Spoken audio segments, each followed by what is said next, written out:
Hi, everyone. I'm Steve Adubato. We kick off the program with a real community leader making a difference. Khaatim Sherrer is the executive director of Clinton Hill Community Action. Khaatim, I want to make sure, did I say your last name You got it. correctly? Perfect. You I want got to it. make sure. And the other thing is, as the website comes up for Clinton Hill Community Action, make sure everyone knows what it is and how you help people in the community every day. So Clinton Hill Community Action is a nonprofit community development organization based right here in the city of Newark in the mighty South Ward. We got started right before the pandemic in 2019. And so our work has just catapulted in really exciting ways. We've responded to the need that was in the community that COVID brought to our front door. And when that need was there, on the other side of it were residents who were rolling up their sleeves, ready to help and be a part of supporting each other at such a critical time. And that opened the door for so many things for us, whether that's our housing work, our work around food security, and just generally building community in the Clinton Hill neighborhood. Khaatim, let's talk about this. As someone who was born and raised in Newark and who cares deeply about the city, my family's still there. What strikes me is there's so much talk about development. You know, they're building new apartments here, new office buildings there. There's great activity going on downtown. That's beautiful. But at the same time, and I don't know whether you call it gentrification or not, doesn't matter what you call it, rents are going up. The cost of housing is going up because of that. That's a good thing on one level, but that's not good news for longtime Newarkers who simply can't afford it.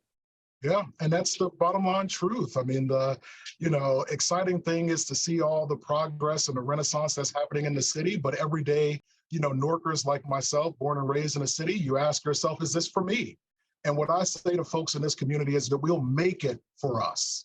And the way that we'll do that is by getting in the game, by making sure that we're connected to the resources that helps families increase their incomes and access to resources to make themselves whole, that we have advocates on the ground like our organizations who are fighting for more affordable housing. As a matter of fact, we're partnering with Community Assets Preservation Corporation to build affordable housing right here in Clinton Hill. We've got a number of developers who are excited about the momentum that they see happening here, and they too are investing. Steve, I know you know Adina Bayo, and restaurateur and developer here in Newark. She went to school right here in the South Ward at Weekway, and she's decided to plant seed in this community, and she's got an apartment complex going up that's going to be all low-income housing. And so this question of gentrification is real. But really what folks in my neighborhood are asking is, will we be displaced while all this progress is happening? And what we're saying to them is, we're going to build in permanent structural affordability in this community so that you can stay here while your income increases so that you can one day become a homeowner too. You know, it's interesting. What strikes me is that, as you just said, you're born and raised in the city, connected to the city, care deeply. Your passion for this work at Clinton Hill Community Action comes from where? Steve, that's I have to give credit to my parents. It was my father who really sort of lit the first bug in me to wonder and care about the world around me. I'm the kid who grew up on South 11th Street in the West Ward, who had to get up in the morning on a big snow day, not only shovel out my dad's car, but he made sure I shoveled out the space in front of us and behind us. And I'm like, Dad, why are we doing this? He said, well, son, other people need spaces too. And so if we shovel out more, the likelihood of us having a place when we come back home is going to be greater. And whether it was my mom who every day would come up to the school and want to talk to my teachers about what was happening in my classroom, it was that care and concern for others that was instilled in me early on. And I've just continued on that path thanks to what they planted in me. I know it wasn't an accident. Just listening to you. Let me ask you, talk about the food insecurity issue. Again, we'll put up the website for Clinton Hill Community Action and also let our folks know that together with the Community Food Bank in New Jersey, we're involved in public awareness around food insecurity issues. Talk about the seriousness of the problem, Khaatim, but also how difficult it is for some people, most, to actually acknowledge that there's a problem and, dare I say, ask for help, please. We've got the world's largest economy right here in the United States. And to imagine in this modern age that there are people who go to bed hungry, it just blows my mind. We didn't start Clinton Hill Community Action thinking about food security. That wasn't on our radar. But because we follow the cues of our residents and helping us understand what the challenges are in the community, and then we work together on those solutions, we're deep into this work because the pandemic set so many families behind that are still trying to dig themselves out of the hole. Our network of neighborhood pantries, led by a lot of our faith-based partners, they were shocked by seeing so many new faces come to their pantry lines that they had never seen before. These are not folks who don't have jobs, right? These are the working poor who need help to make ends meet. And so our work has really blossomed. I mean, we've supported that network of pantries, helping them build capacity, get PPE during the height of the pandemic, extra food donations from partners like the Community Food Bank, Ben, Grow a Row, and others. And we've recently partnered with Greater Newark Conservancy to start our first farmers market. I wish you could have been there this season, Steve. Every month, we had over 125 residents come into the Clinton Hill community, get access to fresh fruits and vegetables from local growers and farmers. We had vendors there. It's been an exciting adventure. And lastly, I'd say we're really excited to say that we've gotten support from the city of Newark as a part of their Nourishing Newark strategy to address food security, to open one of the city's first resident-run food co-ops right here in Clinton Hill. Tell everyone what a food co-op is. So a food co-op is a grocery store.